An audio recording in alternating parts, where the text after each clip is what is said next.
সুপ্রিয় দর্শক শ্রোতা, আসসালামু আলাইকুম।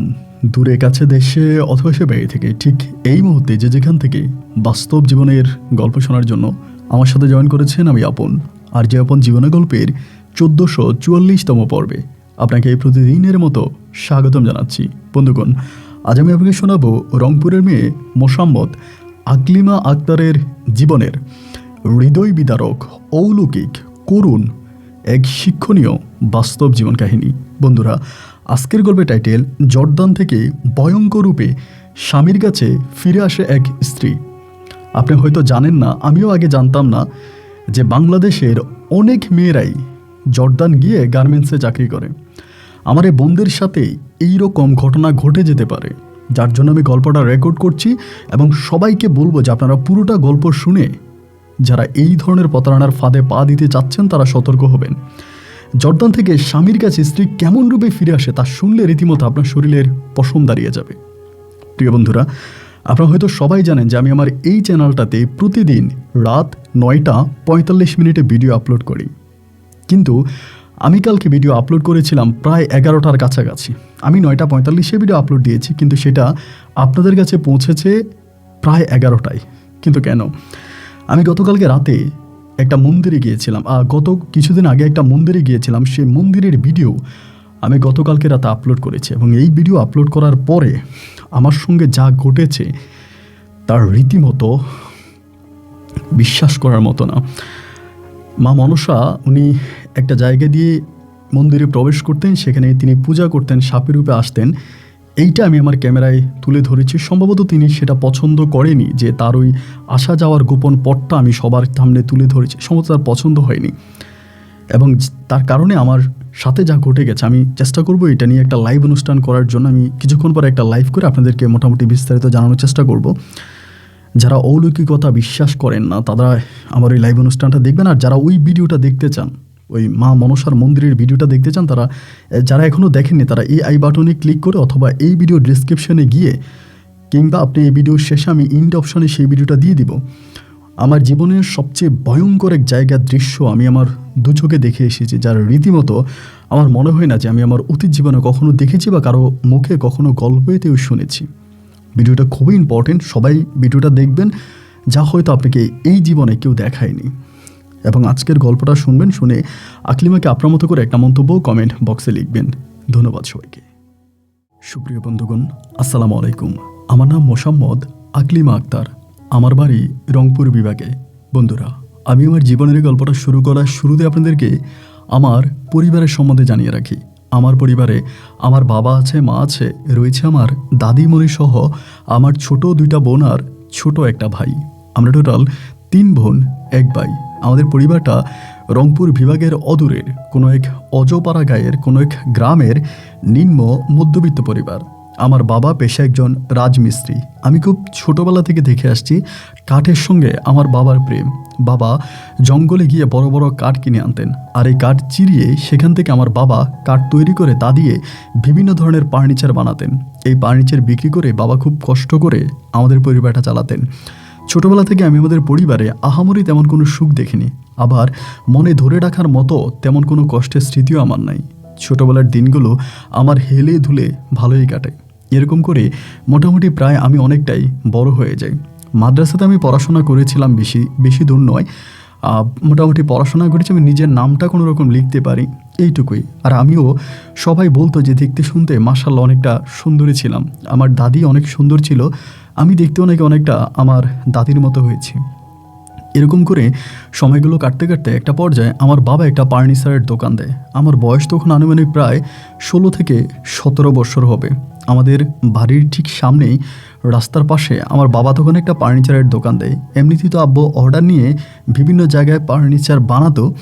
তো একটা পর্যায়ে আমার আব্বা চিন্তা করলো যে অনেক কাস্টমার এসে অর্ডার দিয়ে যায়, তাদের জন্য এখানে একটা দোকান দিই। আব্বা দোকান দিল এবং সেখানে বিভিন্ন ধরনের কাঠ দিয়ে আব্বা বিভিন্ন ধরনের ফার্নিচার তৈরি করতেন। তো অনেকেই আসতো, অর্ডার দিত। তো বাবা যেহেতু দিনের বেলায় বাইরে চলে যেতেন, তো দেখা যায় যে দোকানটা বেশিরভাগ সময় বন্ধ হয়ে পড়ে থাকতো, মানে দোকানটা খুলতে পারতেন না। অনেকে অর্ডার দেওয়ার জন্য আসতেন। আমার ছোটো ভাইটাও তখন অনেকটা ছোট, ওর পক্ষেও আসলে দোকান চালানোটা সম্ভব না। আব্বা তখন চিন্তা করলো দোকানের জন্য একটা লোক রাখবে। কিন্তু এরকম লোক আসলে কোথায় পাওয়া যাবে? এরকম বিশ্বাস্ত লোক অর্ডার নিবে, অর্ডার অনুযায়ী আব্বাকে বলবে, বা ফার্নিচারের কাজ বুঝতে হবে। ফার্নিচারের কাজ না বুঝলে তো আর সে অর্ডার নিতে পারবে না, মানুষদেরকে বলতে পারবে না, এভাবে তো অর্ডার নেওয়া সম্ভব না। এই কাজটা তো তার আগে জানা থাকতে হবে। তো আমার আব্বা তখন এরকম লোক খোঁজাখুঁজি করতেছিল। অনেক খোঁজাখুঁজি করার পরে আমাদের গ্রাম থেকে বা প্রায় বেশ দূরের একটা গ্রামের ছেলেকে আমার আব্বা খুঁজে পায়। ওনার নাম হচ্ছে শরীফ হোসেন। ওই লোকটাকে আমার আব্বা তখন আমাদের বাড়ির মধ্যে নিয়ে আসে এবং এনে বলে, মানে আমাকেই বলে, আমার আম্মা তো আসলে বাড়ির কাজ খুব বেশি একটা করতো না। আম্মা বেশিরভাগ সময়, আমার আম্মা একটু অসুস্থ ছিল, সব সময় পেট ব্যথা বলি ওনার দিন কাটতো। তো আমার বাবা তখন আমাকে এসে বললো, জাকলিমা, আমি একটা ছেলেকে নিয়ে আসছি, ওই হচ্ছে আমাদের দোকানে বসবে, সকাল বিকাল দোকান খুলবে, দোকানেই ঘুমাবে, মাঝে মাঝে যদি বাড়িতে খাইতে আসে তুই খাবার দিস। আব্বা এই কথাটা আমাকে বলে গেল। তো এখন এই ছেলের ঠিকানা কি, বা কোত্থেকে আসছে, কেন আসছে, বা এত কিছু তার আমি বিস্তারিত জানি না। তা আব্বা আমারে বলছে আমি রান্নাবান্না করতাম, মানে একজনের খাবার তখন বেশি রান্না করতাম। তো ছেলেটা দোকানেই থাকতো, আবার দোকানের ওখানে টয়লেট আছে, ওখানে গোসল টোসল করতো, ওইখানে থাকতো। তো সকালবেলা দোকান খুলতো, রাত অবধি মানে দোকান চালাইতো, রাতে দোকান বন্ধ করে উনি ওখানেই ঘুমাইতো। তো এই দুপুরবেলা আমাদের এখানে খাবার খাইতো এবং খাবার খেয়ে রাতের খাবারটা সাথে করে নিয়ে যেত। দুপুরের খাবারটা খাইতো, রাতের খাবারটা উনি সাথে করে ওনার দোকান নিয়ে ওইখানে উনি খাইতো, রাতের বেলা উনি আসতো না। এভাবে দীর্ঘদিন কেটে গেল, বাট উনি বাড়িতেও খুব একটা যায় না। প্রায় আপনার 3-4 মাসের মতো কাটছে, বাড়িতেও খুব একটা যায় না। তো এরকম করতে করতে একদিন বৃষ্টির দিনে আমার আব্বা বললো যে আজকে একটু খিচুড়ি খাইতে ইচ্ছা করতেছে, মানে ভুনা খিচুড়ি। আমি আবার খুব ভালো খিচুড়ি বানাইতে পারতাম। তো আব্বা যখন বললো, আমি তখন করলাম কি, মানে আমাদের নিজেদের মুরগি আছে, জবাই দিয়ে আমি তখন ভুনা খিচুড়ির জন্য রেডি করতেছি। তাই দুপুরবেলা খিচুড়ি বানাইছে, আমার আব্বা তখন খাইতে আসছে। আমি তখন আব্বারে বললাম যে আব্বা, শরীফ ভাই আসলো না, শরীফ ভাইরে নিয়ে আসেন। তা আমার আব্বা বলতেছে ওর জ্বর, মানে তখন বৃষ্টি ছিল আর কি, প্রচুর বৃষ্টি। তা আমার আব্বা বলে ওর তো জ্বর, ও দোকানের মধ্যে শুয়ে আছে, আজকে তো দোকানও খোলে নাই। তা আমি বললাম ওনার জ্বর, উনি তো খাবার খাবে না, ওষুধ খাবে না। আমার আব্বা বলে জানি না, বারবার বলতেছি বাড়ি যাওয়ার জন্য, ও তো বাড়িতেও যায় না, এখানেই পড়ে আছে, বাড়ির কথা বললে আরও খেপে যায়, রেগে যায়। এগুলো বলে আব্বু খাওয়া দাওয়া করে আব্বু শুইতে গেছে, মানে আব্বু একটু দুপুরে খাওয়া দাওয়া করে একটু শোয়। আমার আব্বু যখন শুইতে গেল, আমি তখন চিন্তা করলাম যে হাই রে, লোকটার কই বাড়ি, কই ঘর, কই মা, কই বাপ, এবং আমাদের বাড়িতে আসছে, কাজ করতেছে, লোকটা অসুস্থ, খাবার না খেয়ে শুয়ে আছে, আমি একটা কাজ করি, ওনার জন্য খাবার পাঠাই। তা আমি তখন করলাম কি, খাবার টাবার রেডি করে আমার ছোটো ভাইরে বললাম যে একটা কাজ কর, শরীফ বাইরে গিয়ে খাবারটা দিয়ে আয়। আমার ছোটো ভাই মুখের উপরে আমাকে মানা করে দিল, ও পারবে না। ও আমারে বলে আমি পারবো না, তুমি যেয়ে দিয়ে আসো। বৃষ্টি তো, খুব বৃষ্টি, ও যাইতে ভয় পায়, মানে যায় না। তা আমি তখন কী করলাম, ছাতাটা নিয়ে আমি তখন আস্তে আস্তে করে ওনার মানে একটা পাতিলের মধ্যে খাবারটা নিয়ে গেছি দোকানে। তো দোকানের ছোটো দরজাটা দিয়ে ধাক্কাই দিয়েছে, উনি তখন দরজা খুলছে। খোলার পরে আমি ভিতরে ঢুকলাম, দেখতেছি যে উনি মানে হাসি দিচ্ছে আমারে দেখে। আমি বললাম যে কী ব্যাপার, আপনার নাকি জ্বর, আমি আপনার জন্য খিচুড়ি আনছি। পরে বলে আমি তো খাইতে পারবো না, আমার খুব জ্বর। এটা বলে মনে হয় যেন লোকটা এরকম কাঁইপা পড়ে যাবে, প্রায় আমি তারে ধরলাম, মানে হাত ধরছি, দেখি যে ভাই হাতটা মনে হয়, মানে ওনার মনে হয় শরীরটা জ্বরে পুড়ে যাইতে আছে, এই এত পরিমাণের জ্বর শরীরে। আমি এখন কি করব, পরে আমি ওনারে বসাইলাম, বসানোর পর উনি মানে অজ্ঞান হয়ে যাওয়ার মতো অবস্থা, মানে খুব খারাপ অবস্থা। তা আমার তখন খুব মায়া লেগে গেছে। আমি তখন করলাম কি, তার সাথে সাথে পানি আনছি, পুকুর থেকে গিয়া পানি আনছি, আইনা ওনার মাথার মধ্যে পানি ঢালতেছি। প্রায় 1 ঘন্টার মতো পানি ঢালছি। পানি ঢাইলা অনেক কষ্ট পড়নি, কিছুটা ঠিক হয়েছে। পরে আমি ওনারে মানে খিচুড়িটা দিলাম, উনি ঠিক খাইতে পারে না, এরপরেও কষ্ট করে খুব একটু খাইছে এবং খেয়ে ওষুধ খেয়ে উনি শুইছে। এইটুকুই, আমি তখন চলে আসছি, আমি বাড়িতে চলে আসছি, বাসায় চলে আসছি আমার আব্বার সাথে। আব্বা তখন কাজে চলে গেছে, আবার আমার সাথে আসি। এইভাবে 2 দিন কেটে গেছে। তো উনি দুপুরবেলা খাইতে আসতো, আমার দিকে তাকালে মুসকে মুসকে হাসতো এভাবে। তো এভাবেই 2-3 দিন পরে একদিন হলো কি, আমি লুডো খেলতে বসছিলাম, মানে আপনার বিকালবেলা, আমি আর আমার ছোটো ভাই লুডো খেলতেছে। তাই উনি কী করছে, কিসের জন্য জানি আমাদের বাড়িতে আসছে। বাড়িতে আসার পরে আমার বলতেছে আমি কিন্তু খুব ভালো লুডো খেলতে পারি। আমি বললাম আপনি যে লুডো খেলবেন, এখন আব্বু যদি আইসা দেখে যে দোকান বন্ধ, তাহলে তো আপনাকে বকা দিবে। বলে না দোকান খোলা রাখবো। আমি বললাম তো দোকান যদি খোলা রাখেন তাইলে হচ্ছে মানে মানুষ আসলে বলে আলমরে পাঠিয়ে দিব দোকানে, মানে আমার ছোটো ভাইয়ের নাম আলম। বলে আলম গিয়া দোকানে বসবে, আমি আর আপনি লুডো খেলবো। তা আমি বলতেছি না ভাই আমার খেলবো না, মানে ভালো লাগতেছে না আর কি ওনার সঙ্গে খেলতে। তারপর উনি আমাকে বসেন, দুজনে খেলতেছি। অ্যান্ড খেলতেছি মাঝামাঝি পর্যায়ে উনি আমারে বলে, মানে আপনি কি কাউরে পছন্দ করেন, কারোর সাথে কি আপনার কোনো প্রেম ভালোবাসা কিছু আছে? আমি তখন বললাম যে না রে ভাই, প্রেম ভালোবাসা থাকবে কোত্থেকে, মানে পাতিলা খোঁচাইতে তো দিন কাটে, রাত দিয়ে মিলে ঘরের কাজ করি, রান্নাবান্না করি, আব্বা আমার সেবা যত্ন করি, আবার প্রেম কখন করব। পরে আমারই বলতেছে যে আসলে কি জানেন, মানে আমার না আসলে এই দুনিয়াতে কেউ মানে সবাই থেকেও নাই। আমি বলে যা তো বুঝতেছি, আপনি বাড়ি যান না, ঘরে যান না, মাসের পর মাস কেটে যায়, আমাদের এখানেই পড়ে আছেন। পরে বলে আপনার আব্বা আপনার বিয়ে নিয়ে কোনো কিছু বলে না, উনি আমাকে বলতেছে।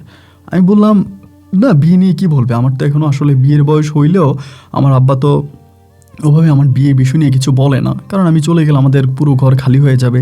আমার দিয়ে ছোটো 2 বোন আছে, ওরা তো এতটা বড় হয় নাই, আর আমার ছোটো ভাইটা তো অনেকটা ছোট, তাই আমাদের পরিবারের কি হবে, যার জন্য আব্বু হচ্ছে আপাতত আমার বিয়ের বিষয় নিয়ে চিন্তা করতেছে না।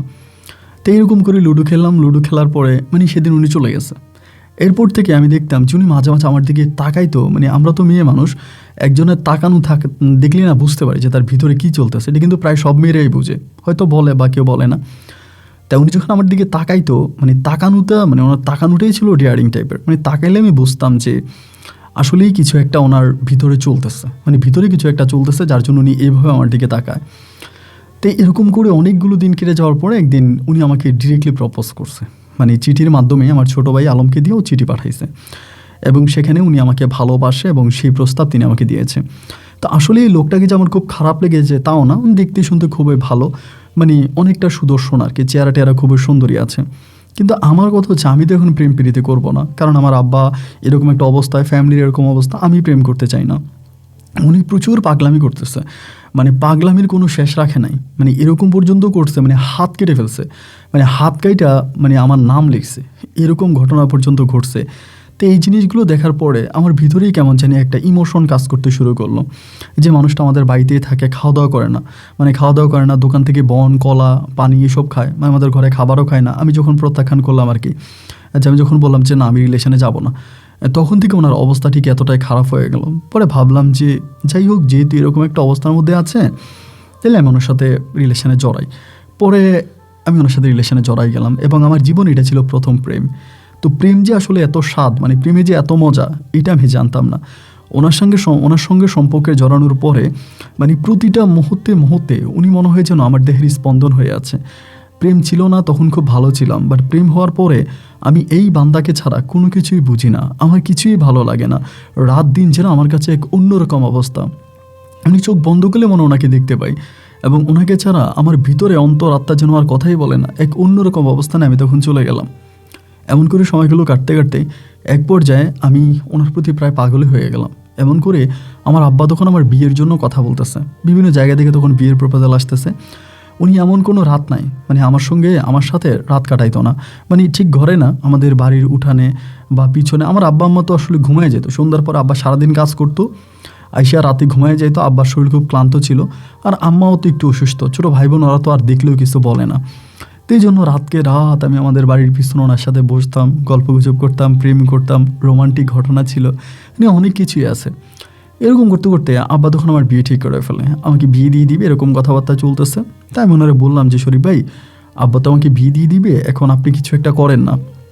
তখন কিন্তু উনি যদি আমাকে মানে 5% ভালোবাসে, আমি ওনাকে 50% ভালোবাসি, মানে আমি ওনার থেকেও বেশি ভালোবাসি। তারপরে মানে ওনার যখন আমি বললাম, তা উনি আমারে বলতেছে যে দেখো আমি আসলে তোমাদের দোকানে কাজ করি, এক কথায় বলতে গেলে আমি তোমাদের দোকানের কর্মচারী। তা আমার মতো একটা লোকের কাছে কি তোমার বাবা তোমাকে বিয়ে দিবে? তোমার বাবা তো কখনোই তোমাকে আমার কাছে বিয়ে দিবে না, সুতরাং এসব কথা বলে লাভ নাই, আমি তোমারে পাবো না। মানে এটা বলে উনি কান্না করে, মানে খুব কান্না করে, ছোটো বাচ্চাদের মতো কাঁদে। তা আমি বলতাম যে আপনি আব্বারে বলে দেখেন, আমার আব্বা তো ভালো মানুষ, হয়তো রাজি হতেও পারে। আমার আব্বা তো ধন সম্পদ বা অর্থের প্রতি অতটা লোভ নেই, আমার আব্বা এতটা লোভী মানুষ না। আপনি যদি বুঝিয়ে আব্বুকে বলতে পারেন, আমি নিশ্চিত যে আমার আব্বা রাজি হবে। আমার আব্বা মানুষ হিসাবে কিন্তু খুব বেশি একটা খারাপ না। উনি আমাকে বারবারই বলতেছে যে না উনি রাজি হবে না, তোমার আব্বা রাজি হবে না, এসব কথা বলে লাভ নাই। আমি জানি আমার ভাগ্য খারাপ, আমার কপাল খারাপ, আমি আমার জীবনে কোনো কিছুই কোনো দিনও পাই নাই, প্রতিটা জায়গায় আমি হেরে গেছি, এবং আমার জীবনটা খুব এক বিদেশিকার জীবন আমার কাটছে, মানে এরকম করে করে বলতেছে। তাহলে আমি বুঝাইতেছি যে আপনি এতটা মন খারাপ করবেন না, দেখেন সব কিছু ঠিক হয়ে যাবে, একটু বুঝতে চেষ্টা করেন, সময়ের সাথে সাথে মানুষের অনেক পরিবর্তন আসে। মানে আমার আব্বা রাজি হবে না, উনি বলেই না। এরকম করে প্রায় আরও অনেকগুলো দিন কেটে গেছে, বাট আমি ওনার ছাড়া মানে বাঁচতাম না। আমার আব্বা তখন করে কি এক জায়গায় মোটামুটি আমার বিয়ের কথা ফাইনাল করে ফেলে। ওই লোকটা হুজুর একটা মাদ্রাসায় নাকি চাকরি করে, দেখতে শুনতেও ভালো, ওখানে আমার আব্বা আমার কথাবার্তা তখন ঠিক করে ফেলে। তখন আমি পাগলের মতো হয়ে গেছি। আমি তখন আমার শরীফ ভাই যখন আর আমার আব্বারে বলতেছে না, উনি আমার বারবার একটা কথাই বলে যে চলো আমরা পালায়া যাই, আমার একটা কথাই বলে চলো পালায়া যাই। এখন আমার কথা হচ্ছে আমি কখন পালাবো? যদি আমার আব্বা আম্মা রাজি না হয়, আমার ফ্যামিলি রাজি না হয়, তাহলেই তো পালানোর কথা আসতেছে। কিন্তু উনি তো আমার আব্বাকেও কিছু বলে না, আমার মাকেও কিছু বলে না, আমার পরিবারকে উনি জানাই না। আর আমি হুট করে ওনার সাথে কেন পালাই যাব? আমার পরিবারকে জানানোর পরে তারা যদি রাজি না হয়, তাহলে না হয় এরকম একটা খারাপ সিদ্ধান্ত নেওয়া যায়। তুমি তো আমার পরিবারকে বলেই না।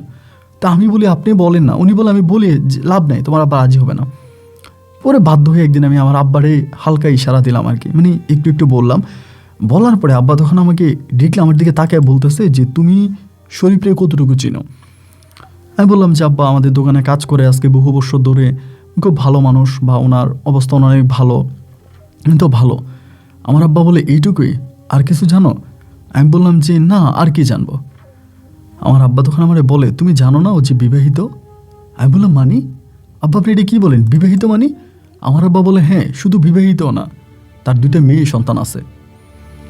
তো বিশ্বাস করেন, প্রথমে আমার কাছে মনে হচ্ছে যে আমার আব্বা মনে হয় আমার কাছে মিথ্যা বলতেছে, মানে আব্বা মেবি আমার কাছে মিথ্যা বলতেছে, আব্বা পুরোটাই মিথ্যা বলতেছে, মানে আমার সাথে ওর বিয়ে দিবেন এই জন্য। কারণ শরীফ ভাই বিবাহিত, এটা জীবন আমি বিশ্বাস করি না। ওনারে দেখলে কখনোই মনে হয় না যে উনি বিবাহিত একটা মানুষ, মানে কোনোভাবেই মনে হবে না, কোনো অ্যাঙ্গেল থেকেই মনে হবে না। আমি আব্বারে বললাম যে আব্বা না, আপনার মনে হয় কোথাও ভুল হচ্ছে, শরীফ ভাই আসলে বিবাহিত লোক না। আমার আব্বা বলে তুমি শরীফরা আমার থেকেও ভালো চিনো না। ও আমার সঙ্গে আগে মাঝে মাঝে কাজ করতো, হয়তো আমার বাড়িতে আসতো না, ঘরে আসতো না, আমার সঙ্গে বিভিন্ন জায়গায় যাইতো, আমরা কাজে নিয়ে যাইতাম, আমার সঙ্গে বিভিন্ন জায়গায় কাজ করতো আমার হেল্পার হিসাবে। ও ফার্নিচারের কাজ মোটামুটি জানে, ও আমার হেল্পার। কিন্তু আমি ওরে আমার বাড়িতে কাজে দিছি, আমি কখনোই ভাবি না যে এই কাজটা করবে। আমি বললাম আব্বা তুমি শরীফ ভাইয়ের কাছে আমাকে বিয়ে না দিলে না দিবা, কিন্তু তুমি শরীফ ভাইকে নিয়ে এরকম মন্তব্য কেন করতেছো? মানে শরীফ ভাইকে নিয়ে এই বাজে মন্তব্যটা তুমি কী কারণে করতেছো? আমার আব্বা তখন আমাকে বারবার বলতেছে যে না, শরীফের সঙ্গে তো আমি কোনোভাবেই তোমার বিয়ে দিব না। মানে শরীফের কথাই আমার আব্বা তখন শুনতে পারে না।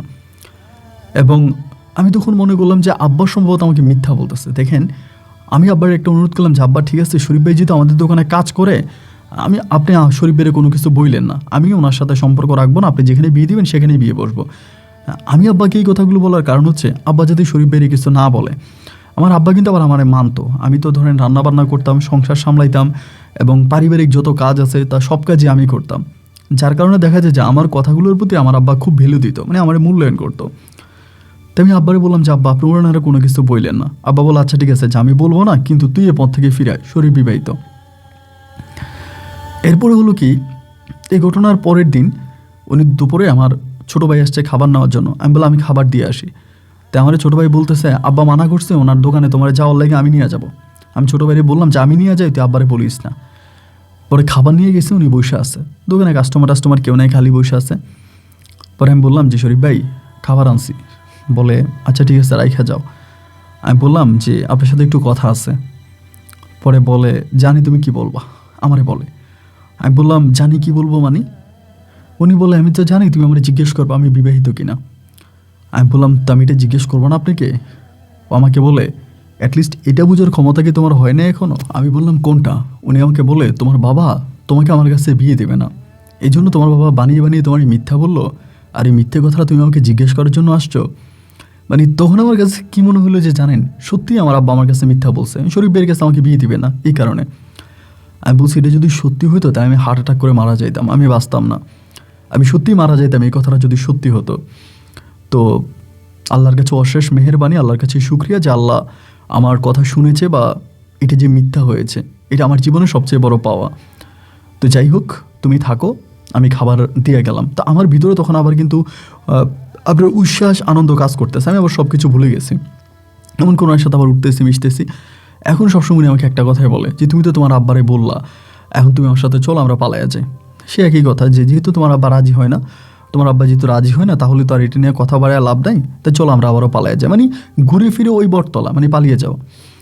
পরে আমি একটা সময় চিন্তা করলাম যে আচ্ছা আমার আব্বা, হ্যাঁ আমার এই কথাটা বলার মানেটা কি? মানে উনি বিয়ে করছে, ওনার বউ আছে, বাচ্চা আছে, এই কথাগুলো আমার আব্বা আমাকে বলার মানে কি? না আব্বা তো আমাকে অন্যভাবেও বুঝাইতে পারতো, আব্বা হঠাৎ করে আবার এই কথাটা কেন বললো? আবার আরেকটা কথা এখানে বলে রাখি, আমার আব্বা কিন্তু সহজে মিথ্যা কথা বলে না। আমার আব্বা কিন্তু খুব এমন না যে অনেক চালাক মানুষ, অনেক মানে প্রতারক মানুষ, তা কিন্তু না। আমার আব্বা মানে খুবই সহজ সরল টাইপের একটা মানুষ, মানে আব্বার ভিতরে বিশেষ করে এত প্যাঁচ গোছ নাই, মানে কোনো বিষয় নিয়ে আব্বা এতটা প্যাঁচ করে না।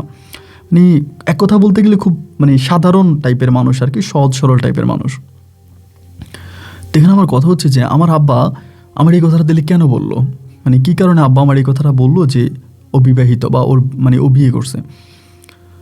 মানে আমি তখন চিন্তা করলাম যে না, আমি ওর সাথে পালানোর আগে আমি এই জিনিসটা শুরু হয়ে নেবো যে ও আসলেই বিয়ে করছে কিনা, আসলেই বিবাহিত কিনা। তো এমন করতে করতে আমাদের বাড়ির আরেকটা ছেলে আছে রুল আমিন ভাই, উনি আবার আপনার ওই যে ওর দোকানের সাথে রুল আমিন ভাইয়ের দোকান আছে আর কি, মানে মুদির দোকান রুল আমিন ভাইয়ের। পরে আমি আস্তে আস্তে করে রুল আমিন ভাইয়ের সাথে বিষয়টা নিয়ে কথা বলি। দেখেন রুল আমিন ভাইও আমাকে একই কথা বলে যে ও বিয়ে করছে, বাচ্চা আছে, বউ আছে, তারা নাকি দোকানেও আসছে। রুল আমিন ভাই এরকম করে বলে যে তারা দোকানেও আসছে, আমি এটাও দেখছি যে তারা দোকানেও আসছে। মানে আমি তখন কি বলবো আপনারে, তাহলে আমি রুল আমিন ভাইরে বললাম আপনি কি আমার বাড়িতে নিতে পারবেন? রুল আমিন ভাই বলে আমি তোমার বাড়ির ঠিকানা দিচ্ছি, তুমি বাড়িতে গিয়ে দেখো বউ আছে। পরে আমার পুরো পৃথিবীটা অন্ধকার হয়ে গেছে। আমি মানে কি বলবো আপনাকে, আমার অবস্থা তখন খুব খারাপ হয়ে গেছে। আমি তখন অসুস্থ হয়ে গেছি, মানে ইয়ে থেকে বাইরে হই না। এভাবে একদিন হলো কি, এভাবে প্রায় 2-3 দিন আমি ঘরে বাইরে যাই না, রান্নাবান্না করি না। একদিন বিকেলবেলা উনি আমার হাত চেপে ধরছে, মানে আমাদের ওইখানে ঘরের সামনেই আর কি, আমার হাত ধরছে আর কি। হাত ধরে বলতেছে যে আকলিমা তুমি আমার সাথে চলো, আমি তোমারে হারাই ফেলবো, আমি তোমারে পাবো না, চলো আমার সঙ্গে। এটা বলার পর আমি ওনার একটা মানে ওইখানে একটা ধাক্কা মারছে, ধাক্কা মেরে চিৎকার দিয়ে উঠছে। আব্বা তখন ধরে আসছে, আইসা বলে কী হয়েছে, আব্বা তখন দেখছে। আব্বু তখন এই জুতা খুলে ওরা এখানে মারতে শুরু করছে, মানে খুব মারতেছে আব্বা। আমি আব্বারে বললাম যে আব্বা মাইরেন না, আব্বারে টাইনা ঘরে নিছি। আব্বা ওরে মারছে, ও ওই মাইরের পরেই কী করছে, দোকানে গেছে, ওর মানে জামা কাপড় যা আছে সব কিছু যেন চলে গেছে, রাতের মধ্যে চলে গেছে। আব্বা আমারে বলে শরীফ তো চলে গেছে, ভালোই হয়েছে, ওর মতো একটা বদমাইশ রে রাখার থেকেও না থাকায়, মানে থাকার থেকেও না থাকাই ভালো। যার নুন খায় তারও মানে যে প্লেটে ভাত খায় ওই প্লেটে ও ছিদ্র করে, ও তো একটা বদমাইশ একটা ছেলে। আমার আব্বা এগুলো আমারে বলতেছে, আমি আর কোনো কিছু বলি না। আব্বা এগুলো বললো চলে গেছে, কিন্তু যত যাই হোক আমি ওরা ভালোবাসতাম। এই যে বিবাহিতা বাচ্চা আছে যাই হোক সব কিছুর পরেও কিন্তু আমি ওরা ভালোবাসতাম। তো এমন করতে করতে পরেও তো চলে গেল। চলে যাওয়ার পরে আমার প্রায় এখানে 15-20 দিনের মতো কেটে গেছে। প্রায় 25-26 দিনের পরে কেন জানি ওর প্রতি আমার এত মায়া বাড়ছে হঠাৎ করে। মায়া তো কমে যাওয়ার কথা, মানুষটা চলে গেছে, ওর প্রতি তো ওরকম মায়া থাকার কথা না। মানে আমার এরকম মায়া বাড়ছে যে আমি আমার ছোটো ভাইরে পর্যন্ত শরীফ বলে ডাকে ফেলি, আমার আব্বারে শরীফ বলে ডাকে ফেলি, আমার মারে আমি শরীফ বলে ডাকি, মানে দাদিরে বলি ও শরীফ, মানে এরকম করে ডাকে। মানে আমার ভিতর মনে হয় যেন আমার ভিতরে আমি নাই, না আমার ভিতর মনে অন্য কোনো জিনিস ঢুকে গেছে। আমার দাদি আমারে বারবার বলতেছে তুই এরকম করতেছিস কেন, তুই কি পাগল হয়ে গেলি, তুই এরকম করতেছিস কেন। মানে আমার ভিতর তখন আমি নাই, আমি বারবার শুধু মানে অলৌকিকভাবে মনে হয় আমি শরীফকে খালি আমার সামনে দেখি। আমি দেখি আমার ছোটো ভাই মনে হয় যেন শরীফ দাঁড়ায় আছে, মানে সব জায়গায় আমি শরীফরে দেখতে পাই। কথায় বলতে গেলে শরীফ মানে প্রতি জায়গায় আমার সামনে আমি শুধু শরীফরে দেখতে পাই। তখন আমি আর নিজেরে ধরে রাখতে পারতেছি না যে আমার সঙ্গে এটা কী হইতেছে, মানে কোনোভাবে পারতেছি না। ওর জন্য পুরো পাগল হয়ে গেছি, মানে পরিপূর্ণভাবে ওর জন্য পাগল হয়ে গেছে। ওর জন্য এতটাই পাগল হয়ে গেছি যা বলার মতো না। আমি মানে ঘর থেকে বেরিয়ে যেতাম, মানে ঘর থেকে বেরিয়ে চলে যেতাম, ওরে খুঁজতাম, মানে ওর বাড়ি কই ঠিকানা কই এরকম করতাম। আমার আব্বা আমার বাইদা পর্যন্ত রাখছে, মানে হাতে পায়ে বাইদা রাখছে আমার ঘরের মধ্যে। আমার খালা আসছিল, খালা আমার বাইদা রাখছে, আমার হাতে শিকল দিয়ে বাইদা রাখছে যে আমি পালাইতে না পারি, পায়ে বাইদা রাখছে, হাতে বাইদা রাখছে। আর মানে আমি তখন ওর জন্য পুরো পাগল হয়ে গেছি। রান্নাবান্নাও করতাম না, খাওয়া দাওয়া করতাম না, মানে শুধু ওর জন্য পাগলামি করতাম, শুধু বলতাম আমার শরীফকে। এভাবে হলো কি ভাই, একদিন রাতের বেলা আমি শুয়ে আছি এবং শুয়ে থাকা অবস্থায় হঠাৎ করে মানে আমি শুনতেছি আমার ডাকতেছে, মানে জানালা দিয়ে আইসা আমার ডাকতেছে যে আকলিমা আসো এরকম করে আমাকে ডাকতেছে। মানে 2টা ডাক আমি ওর শুনছি। শোনার পরেই আমি তখন লাফ দিয়ে উঠে গেছি, আজকে এত মাস পর ও আসছে, এবং লাফ দিয়ে উঠছি এবং উঠে আমি সাথে সাথে গিয়া দরজাটা খুলছি। অন্ধকার রাত ছিল, দরজাটা খুইলাই আমি তখন পিছন দিয়া দৌড়ে গেছি জানালার কাছে, যাই দিয়ে ও দাঁড়ায় আছে। ওর মুখটা খুব ক্লিয়ার দেখা যায় না, কিন্তু বডিটা বোঝা যায় যে ও দাঁড়ায় আছে। পরে আমি ওরে দেখেই মানে ওরা ধরবো, তখন পিছনের দিকে চলে গেছে, বলে চলো আমার সঙ্গে। আমি বললাম আমি ব্যাগ নিয়ে আসি, বলে ব্যাগ আনতে হবে না, তুমি চলো। এরকম করে আমাকে নিয়ে যাইতেছে, ও সামনে দিয়ে হাঁটতেছে, আমি পিছন দিয়ে হাঁটতেছি। তো কই যাইতেছি তাও কিন্তু আমি জানি না, মানে ও আমারই নিতেছে, আমি যাইতেছি, শুধু এটুকুই বসতেছে, আর কোনো কিছু বুঝি না। এরকম করতে করতে আমাদের বাড়ি থেকে বেশ দূরে যাওয়ার পরে একটা দিঘি দেখতে পেলাম, মানে অনেক বড় একটা দিঘি। ওই দিঘিতে আমরা এমনি দিনের বেলাও খুব একটা যাই না, মানে দিঘি নিয়ে অনেক ধরনের কাল্পনিক বা খারাপ কথাবার্তা আছে, এই জন্য দিঘির পাড়ে যাও মেয়েদের জন্য নিষেধ। তাই আমি বলতেছি যে শরীফ তুমি এই রাস্তা দিয়ে যাইতেছো কেন, মানে এটা দিয়ে কেন যাচ্ছ, এটা দিয়ে না যাই, আমরা অন্য কোথাও দিয়ে যাই, দিক দিয়ে না যাই। আমার বলে বেশি কথা বলো না, যেভাবে বলছি এভাবেই আসো। তো ও আমারে ডাকতেছে, মানে আমি যাইতেছি ওর পিছনে পিছনে হাঁটতেছে, মানে কোনো কুল নাই কিনারা না, ও যেদিকে নিয়ে যাচ্ছে আমি সেদিকেই যাচ্ছি, যেভাবে বলতেছে আসো ওভাবেই আমি যাইতেছি, মানে আমি কোনো কিছু বুঝতেছি না, ও যেমনি ঘুরাইতেছে তেমনিই ঘুরতেছে। এরকম ঘুরতে ঘুরতে দেখা গেল কি ও মোটামুটি আমারে অনেকটা দূরে নিয়ে গেছে, আমাদের বাড়ি থেকে ওই দিঘির পাড় থেকে অনেকটা দূরে নিয়ে গেছে। দূরে নিয়ে যাওয়ার পরে আমি তখন দাঁড়াই গেছি ওখানে, মানে তখন জানি আমার ভিতরে আপনার কেমন জানি লাগতেছে যে আসলে এটা শরীফ কিনা। আমি তো ওরে দেখিও নাই, এমন তো না যে আমি ওকে দেখছি, আমি তো ওরে দেখিও নাই। পরে আমি চলে আসবো এমন সময় আমার হাতটা ধরছে, ধরে বলে চলে যাবা? আমি বললাম হ্যাঁ আমি চলে যাব। তুমি আমার কই নিয়ে যাইতাস? আমি কোনো জামা কাপড় আনি নাই, কোনো ব্যাগপত্র আনি নাই, কোনো কিছুই আনি নাই, তো আমি মানে এভাবে চলে যাব? আমাকে তুমি কই নিয়ে যাইতাস? আর আমাদের মেন রাস্তা হচ্ছে এদিকে, তুমি আমার শুধু জঙ্গলের দিকে নিতে আসো, জঙ্গলের দিকে কেন নিতে আসো? তো ও আমারে বলে তা তুমি কি আমার ছাড়া থাকতে পারবা? আমি বললাম থাকতে তো পারবো না, বলেই তো তুমি ডাক দিস, আমি উঠে চলে আসছি। এমন তখন আমাকে জড়ায়ে ধরে ওই জায়গার ভিতরে, এবং জড়ায়ে ধরার পরে আমি তোর প্রতি এমনিই দুর্বল, মানে এই পরে আমার সঙ্গে কি হয়েছে এর কোনো কিছু কিন্তু আমার মনে নেই। এরপরে আমার সঙ্গে কি হয়েছে এর কোনো কিছু আমার মনে নেই। এবং পরে আমার যখন জ্ঞান ফিরে, আমি তখন দেখতেছি যে আমি বাড়িতে, মানে উঠানের মধ্যে, উঠানের আপনার যে আমাদের দরজা আছে, দরজার ওখানে আমাকে শোয়াই রাখছে একটা কাঁথা গায়ে। আমি ওখান থেকে উঠছি, বাট আমার শরীর খুব দুর্বল, মানে এতটাই দুর্বল যে আমি শরীর লাড়তে পারতেছি না। আমার আব্বা তখন আমারে বলে যে তুই ওখানে গেছিলি কেন, ওখানে গেছিলি কেন? তো তারা আমার শরীরে ওভাবে কাপড় চোপড় পায় নাই, একরকম বিবস্ত্র অবস্থায় তারা আমার নাকি পাইছি। তো সকালবেলা ওই যে মাঠে মানুষ কাজ করতে নাকি গেছে, তারা যাওয়ার পর নাকি দেখছে আমি ওভাবে আইলের উপরে শুয়ে আছি। তো এখান থেকে আমার ফ্যামিলির লোকেরা গিয়ে আমাকে চাদর টাদর দিয়ে পেঁচায় বাড়িতে আনছে। পরে আমার আব্বা আমার বলে তুই কই গেছিলি, মানে কোথায় গেছিস? তা আব্বারে ডাইরেক্ট বললাম আব্বা আমারে তো শরীফে ডাইকে নিচ্ছে। ও আমারে ডাইকে নিচ্ছে এবং সবাই বলা বলি করতেছে যে আমার এই অবস্থা হয়েছে, আর আমি তো বুঝছি আমার সাথে কী করছে। তো বুঝার কারণে আমি তখন বলে দিলাম যে আব্বা শরীফ আমারে ডাইকে নিছে, আমি শরীফের সঙ্গে গেছি এবং ও আমার সঙ্গে এগুলা করছে, মানে আমি আব্বার এসব বলে দিতে আসি। আব্বা তখন করলো কি, তখন তো আপনার সকালবেলা আমাদের বাড়ির আরও দুইটা লোক আছে, তাদের দুজনকে নিয়ে মুহূর্তে আমার আমারে বললো যে তুমি ওরে ঘরে নিয়ে যাও, ওরে ঘরে নিয়ে যাও, আমি আসতেছি। আব্বা গই জেনে গেছে, ঘন্টা দুয়েক পরে আব্বা শরীফরে ধরে নিয়ে আসছে আমাদের বাড়িতে। আমি তখন ঘরের ভিতরে আমার ঘরে আটকায় রাখছে, শরীফরে আইনে মারতেছে, মানে হুড়দুম মারতেছে বাড়ির উঠানের মধ্যে, মানে খুব মারতেছে, আমার খুব মায়া লাগতেছে।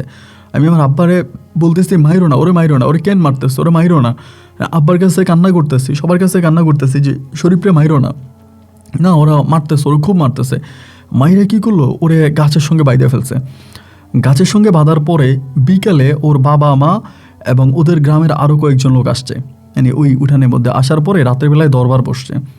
তো রাতের বেলা ওদের গ্রামের লোকজন আসছে, আমার আব্বাই সম্ভবত ওদের গ্রামের লোকজন খবর দিছে। পরে গ্রামের লোকজন আসছে, দরবার হয়েছে, আমি তখন ঘরের ভিতরে।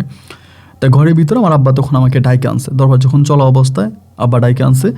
ডাইকে আনার পরে আব্বা তখন আমারে বললো যে তুই সবার কাছে বল কী হয়েছে। তা আমি তো এখানে আমার বাপ চাচা সবাই আছে, তা আমি বলতে পারতেছি না। আমার মা তখন বলে তুমি কি পাগল হইছো নাকি, মেয়ের সাথে কী হয়েছে মেয়ে এখানে বলবে, এই তুই শুধু বল কী হয়েছে একটু বল। তাই মারে মানে বলতেছি যে শরীফ আমার রাতেবেলা ডাইকে নিচ্ছে, এইটাই। এরপরে তো গ্রামের লোকেরা আমারে পাইছে রাস্তার মধ্যে, ওভাবেই ওই বিভস্ত অবস্থায় পাইছে। তো তারা তখন সবাই বললো যে আমরা ওরা এমনি এমনি পাইছে। পরে এইখানে আমি কিন্তু মানে দূরে যাই না, আমি কিন্তু পাশেই দাঁড়ায় আছি। তাই আমাদের গ্রামের একজন সর্দার আর কি, ও শরীফরে জিজ্ঞেস করতেছে যে কী ব্যাপার শরীফ তুমি এটা করছো? ওই ডাইরেক্ট বলতেছে যে কালকে রাতে আমি ঘর থেকেও বেরোই নাই, আমার বউ আছে, আর যদি বিশ্বাস নয় আমার বউরে জিজ্ঞেস করেন, আমি রাতেবেলা আমার বউর সঙ্গে ছিলাম, আমার পরিবারের মানুষ আছে সবার সঙ্গে ছিলাম, আমি রাতেবেলা ঘর থেকে বেরোই নাই। আপনারা যদি কোরআন শরীফ আইনা দেন আমি কোরআন মাথায় নিয়ে বলতে পারবো আমি রাতের বেলা ঘর থেকে বেরোই নাই। এটা বলার পরে ওর এখানে মায়ের মানে আবারও মারতেছে, মারতে মানে ওর কথা কেউ বিশ্বাস করে না। এভাবে মানে মারার পরে সবাই বলতেছে যে 10 জনে বলতেছে ওর তো মায়েরা লাভ নাই, যেহেতু মেয়ের সর্বনাশ হয়েই গেছে তাহলে ওরে বলেন মেয়ের বিয়ে করা মানে মেয়ের বিয়ে করতে হবে, তাহলে এটা এখানের সমাধা। আমার আব্বা তখন চুপ হয়ে গেছে, যেহেতু আমার এরকম একটা কলঙ্ক হয়ে গেছে, এরপর তো আমার কেউ বিয়ে করবে না, মানে এরপর তো আমার আর কোথাও বিয়ে হবে না। আমার আব্বা তো বুঝেই গেছে যে এটা তো পুরো গ্রাম দেশবাসী সবাই জেনে গেছে। তা আব্বা তখন বললো যে আব্বা তখন চুপ হয়ে গেছে। তা আমার যারা আছে পরিবারের অন্য মানুষরা বললো যে ঠিক আছে তাহলে এটাই করেন। সেই রাতে 10টার মধ্যে তখন ওর বউরে হাজির করছে, ওর বউরেও আনছে গ্রাম থেকে। আনার পরে ওর বউরে জিজ্ঞেস করছে, ওর বউ বলে ঠিক আছে আমার স্বামী যদি 2টা বউ চালাইতে পারে তাহলে আমার কোনো সমস্যা নেই, ওর আবার মেয়ে আছে, 2টা মেয়ে আছে কিন্তু ওর। পরে আমার আব্বা বললো যে ঠিক আছে তাহলে আর কি করার, যেহেতু এরকম পর্যন্ত ঘটনা ঘটে গেছে তাহলে হয়ে যাক, বিয়ে হয়ে যাক। পরে গ্রামের সবাই বৈশা একসঙ্গে তখন আমার সঙ্গে শরীফের বিয়ে দিয়ে দিল। বিয়ে হবার পরে সেই রাতে শরীফ আমাদের বাসায় ছিল, ওরে খুব মারছে। রাতের বেলায় প্রায় সারা রাত আমার শরীরে তেল মালিশ করছি, এবং পরের দিন সকালবেলা আমার আব্বা আরও গ্রামের লোকজন নিয়ে ওদের বাড়িতে আমাকে দিয়ে আসছে। কোনো এরকম অনুষ্ঠান না, খাওয়া দাওয়ার কোনো অনুষ্ঠান না, কোনো মানুষ আসেও নাই যায়ও নাই, জাস্ট ওর বাড়িতে আমাকে দিয়ে আসছে।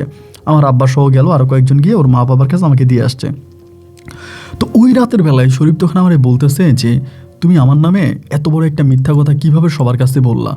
আমি বললাম মিথ্যা বলছি মানে, আমি তোমার নামে কি মিথ্যা বলছি, কি বলতেছে আমি তোমার নামে মিথ্যা বলছি। ও বলে মিথ্যা বলো নাই, এত বড় একটা মিথ্যা কথা তুমি সবার কাছে মানে সবার কাছে আমার নামে বললা, এটা কি তুমি ভালো করছো। আমি বলছি আমি তোমার নামে কোনো মিথ্যা বলি নাই। ও বলে তুমি যে বললা গতকালকের আগের রাতে আমি তোমার ডাইকে আনছি তোমাদের এখান থেকে, এটা কি তুমি মিথ্যা বলো নাই। আমি বললাম কি বলো, আমি মিথ্যা বলছি, আমি এক ফোঁটাও মিথ্যা বলি না। আমি মিথ্যা বলবো কেন, তুমি তো আমাকে জানালা দিয়ে ডাকছিলাম। এটা বলার পর তখন চোখগুলো বড় করে ফেলছে, বড় করে আমারে বলে আচ্ছা তুমি সত্যি করে বলো তো কী হয়েছে। আমি বললাম দেখো রাতের বেলায় আর নেকামি করো না, যা যা ঘটাইছো তা আবার তোমার বলতে হবে কেন, তুমি তো জানোই। আমার বলে আকলিমা প্লিজ তুমি আমার কাছে বলো না কী হয়েছে, আমি একটু শুনি, আমি একটু শুনতে চাই, মানে খুব রিকোয়েস্ট করতেছে। যখন খুব রিকোয়েস্ট করতেছে আমি তখন বললাম যে ঠিক আছে যদি এতই রিকোয়েস্ট করো তাহলে শোনো, তুমি এটা করো নাই, আমার রাতে বেলা এমনি এমনি ডাইকে নাও নাই, তারপর তুমি খালের পাড়ে মানে দিঘির পাড় দিয়া ওই জায়গায় যে আমার সাথে সব করো নাই। পরে আমারই বলতেছে মানে ওর দিকে আমি তাকাই দেখতেছি যে না এটা ও করে নাই। ও বলি তুমি কি আমারই দেখছো। আমি বললাম তোমার কণ্ঠেই তো আমাকে ডাইকে নিলা, তুমি আমার হাত ধরলা, দেখার কি আছে। ও তখন বলে আকলিমা আমি তোমার মাথায় হাত দিয়ে বলতেছি আজকে তো আমি তোমাকে বিয়ে করছি, আল্লাহ সাক্ষী আমি তোমার বাড়িতে যাই নাই, আমি তোমার ডাকিই নাই, কি বলতেছো এটা, আমি যাই না তোমার বাড়িতে। এত রাতের বেলা আমার মাথা খারাপ, তোমার আব্বা তো পাইলে আমাকে মাইরিয়ে ফেলবে, আমাকে 2 টুকরো করে ফেলবে মাইরা, তা আমি কী কারণে তোমার আব্বার মানে আমি তোমাদের এখানে যাও, আমি যাই নাই। আমি বললাম দেখো শরীফ, একটা মানুষ চোখে যা দেখেছে তা তো আর মিথ্যা হতে পারে না, মানে চোখে যা দেখেছি তা তো আর কোনোভাবেই মিথ্যা হতে পারে না। আমি তো নিজের চোখেই দেখেছি, তুমি এসেছো আমাকে ডেকেছো, তোমার সঙ্গে আমি বের হয়েছি, এরপর তোমার সঙ্গে আমার এগুলো হয়েছে, তা এটা অস্বীকার করার কি আছে, এখানে তো অস্বীকার করার কিছু নাই। ওই তখন আমাকে বলতেছে যে মানে ও মানে মানে কী বলবে, ও আমার শুধু একটা কথাই বলতেছে যে আমি যাইনি। লাস্ট পর্যায়ে আমাকে বলে আমি একটা কাজ করছিলাম, বাট আমার কাছে মনে হয়েছে এটার প্রতিফলেই সম্ভবত ওইটা করছে। আমি বললাম একটা কাজ করছিলাম, একটা কাজ কী করছিলাম। ও তখন আমার বলে আমি কিন্তু তোমার ব্ল্যাক ম্যাজিক করছি, মানে কালো জাদু করছি।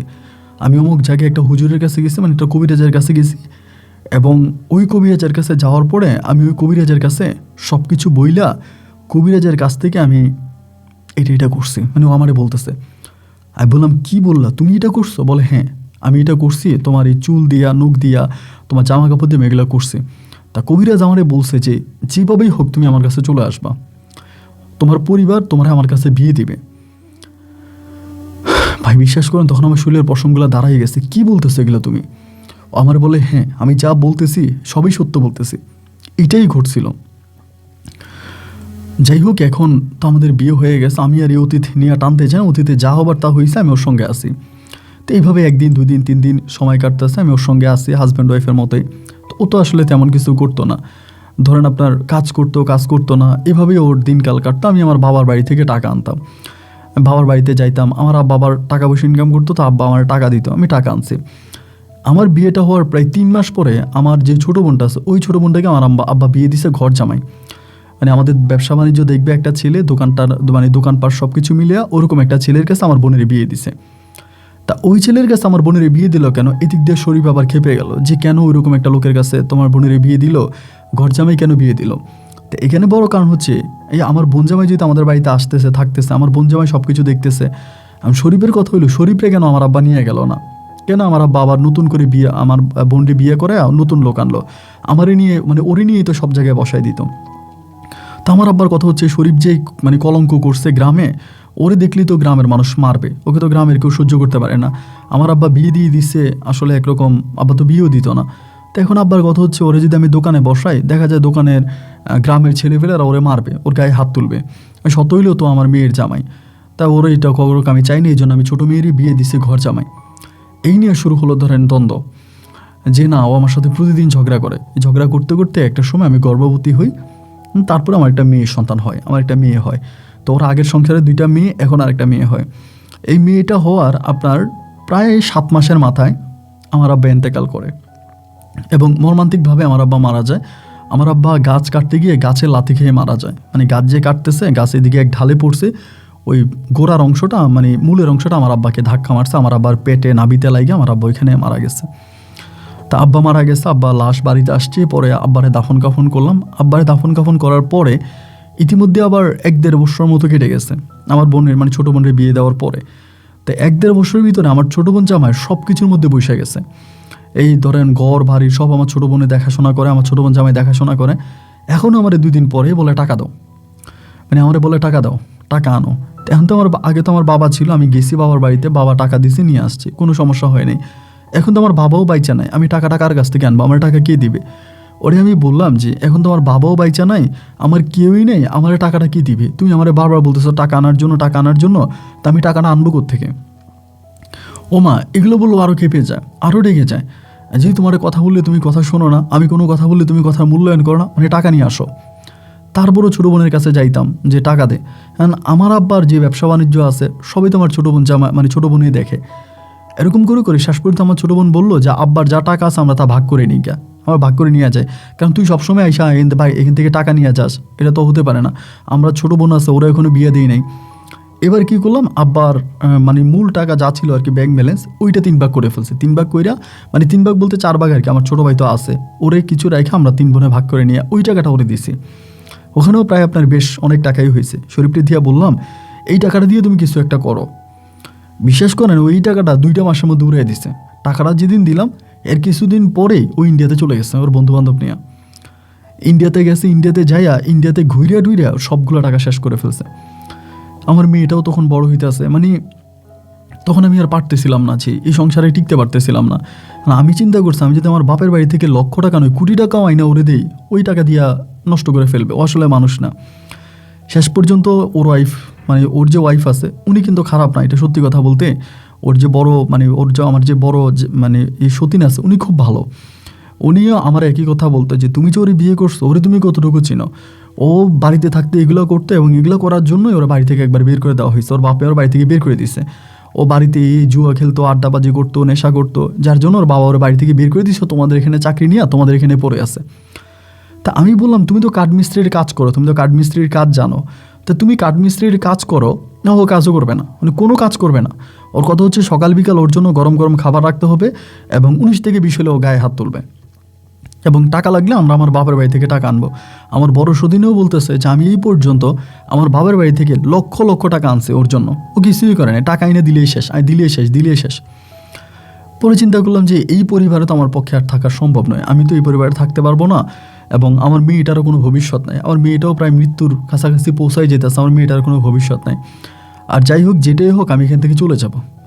পরে খুব করে একবার আমি আমার মানে বাপের বাড়িতে আসছি আমার মেয়েটারে নিয়ে, বাবার বাড়িতে আসছি। পরে আসার পরে ও আর আমারই নিতে আসে না, আমি যে আসছি নিতে আসে না। 15 দিন পরেও আসছে।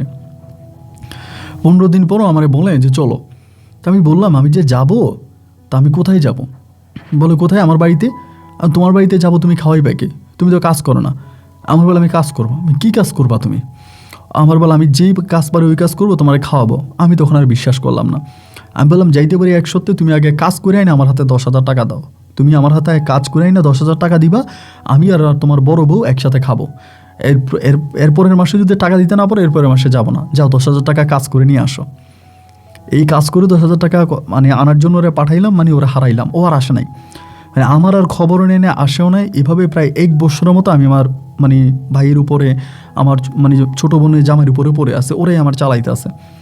তো দেখলাম যে আসলে এরপরে আমার যে আরেকটা বোন আছে ওরও বিয়ের সাথে দিতে হবে। আমাদের কিন্তু তখন কোনো টাকা ঢুকাও নেই, পারিবারিকভাবে খুবই অভাবে আছে, মানে খুবই অভাব। ছোটো বোনটারে বিয়ে দেওয়া লাগবে। আর এই দিক দিয়ে ও এরকম করতেছে, ও তো চলেই গেছে, ওর তো কোনো পার্টে নাই। আর বড় বোন জামাই, মানে আমার যে ছোটো বোন জামাই আসতো, ও আর কত করবে, ও তো ঘরে বাইরে করতেই আছে। এরকম করে একটা মেয়ের মাধ্যমে, তখন আমাদের এলাকারই একটা মেয়েও তখন গার্মেন্টসে চাকরি করে ঢাকাতে।